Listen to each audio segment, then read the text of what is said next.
Chicago police very much on the offensive today. One day after Jussie Smollett was cleared of all charges, the department released a 61-page report into the alleged hate crime hoax, laying out how detectives tried to unravel this bizarre case, investigating every detail of Smollett's story. This after the actor's attorney took a swipe at the police, threatening to sue them. You've said clearly you think the police are not telling the truth about Jussie. Are you going to sue? We're weighing our options now. For Jussie, what's really important is he really just wants his career and his life back. Again, he did not ask for any of this. He was a victim of a crime. This has completely spiraled out of control. Joining me now, Gary McCarthy, the former superintendent of the Chicago Police Department. Gary, welcome back. Good to see you tonight. What's your reaction to what the lawyer said there? It's absurd. You know, the police have an obligation to investigate every complaint, and when you investigate a complaint to its finality, you can prove it positive or prove it false most of the times. This investigation was overseen by the state's attorney.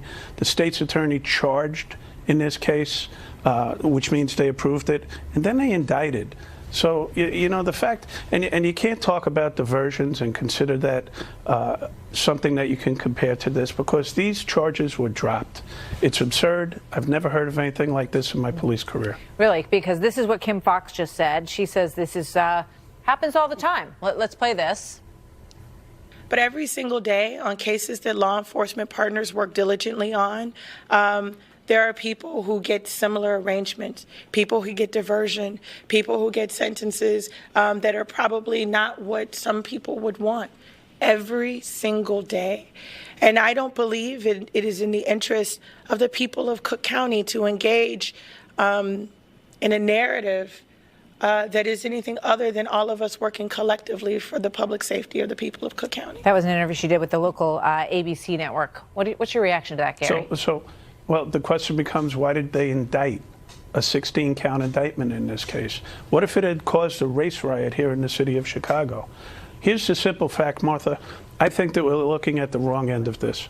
We have to realize that Tony Preckwinkle controls the criminal justice system here in Cook County.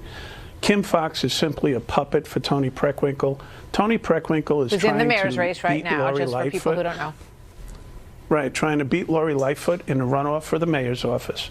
And she thinks that she's going to get some sort of political capital out of dropping the charges against Jussie Smollett. It's simply unconscionable. They didn't follow the law. Kim Foxx said that she recused herself, but she didn't do it according to the law. She didn't petition a judge. If she recuses herself, her entire office must recuse themselves because they are agents of her. This is simply unbelievable. Look, we need help here in Chicago. Somebody's got to step in and take control of what's happening here, because we're going south, and we're going south really fast. What did you think of Rahm Emanuel? I mean, you ran for mayor unsuccessfully, and I know you've had issues with his leadership in the past, but he was very passionate about this on behalf of the police department yesterday. Well, this is the guy who covered up the Laquan McDonald video, gave away $5 million of taxpayer money to steal the last election. So, I mean, look, you have to take it from where it comes from.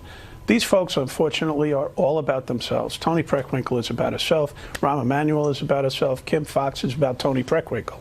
So, look, the simple fact is there's no integrity here. The lack of integrity is overwhelming in government here and politics. I just have just a couple seconds left. Tina Chen, who was an Obama administration aide, sent an email to Kim Foxx saying, "I sent an email to your work address, and I think as well, I wanted to give you a call on behalf of Jussie Smollett and his family, who I know they have concerns about the investigation." What do you pick up in that?